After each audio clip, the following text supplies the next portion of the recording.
এ নিয়ে আরো খবর জানাতে রাজধানীর আগারগাঁও থেকে যুক্ত হচ্ছেন সহকর্মী খালেদ রায়হান। রায়হান, দেশ জুড়ে বৃষ্টির বিষয়ে আবহাওয়া অফিস সবশেষ কি পূর্বাভাস দিয়েছে এবং কবে নাগাদ এই বৃষ্টি থামতে পারে?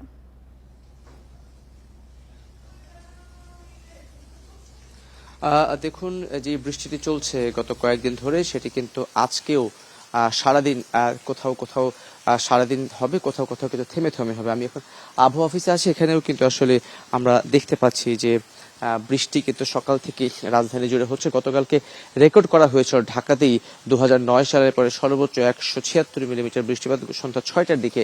এরপরে অবশ্য সকাল 6টা পর্যন্ত কি পরিমাণ বৃষ্টিপাত রেকর্ড করা হয়েছে সেটি আমরা কিছুক্ষণের মধ্যেই জানতে পারবো। তবে আবহাওয়া অফিসের পক্ষ থেকে যেটি বলা হচ্ছে যে আজকে রংপুর, রাজশাহী, ময়মনসিংহ এবং খুলনায় 4টি বিভাগে কিন্তু ভারী থেকে অতি ভারী বর্ষণ হতে পারে এবং একই সঙ্গে অন্যান্য যে বিভাগগুলো রয়েছে সেখানে কিন্তু বেশ কয়েক জায়গায় বৃষ্টি হতে পারে এবং এই যে বৃষ্টি এবং সেটি কিন্তু একটানা এই বৃষ্টিটি হবে। গতকালকে আমরা যেমনটি দেখেছি একেবারেই সারাদিন বৃষ্টি হওয়াতে কিন্তু বিভিন্ন জায়গায় জলাবদ্ধতা হয়েছে।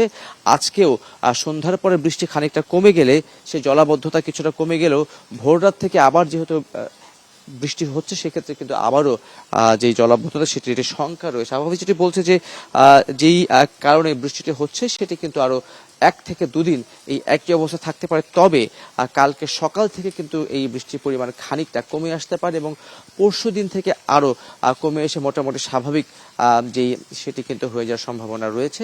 আজকে কিন্তু সারাদিন বৃষ্টি হবে এমনটি কিন্তু আবহাওয়া অফিস বলছে। রাজধানীর আগারগাঁও থেকে বিস্তারিত জানাচ্ছিলেন সহকর্মী খালেদ রায়হান।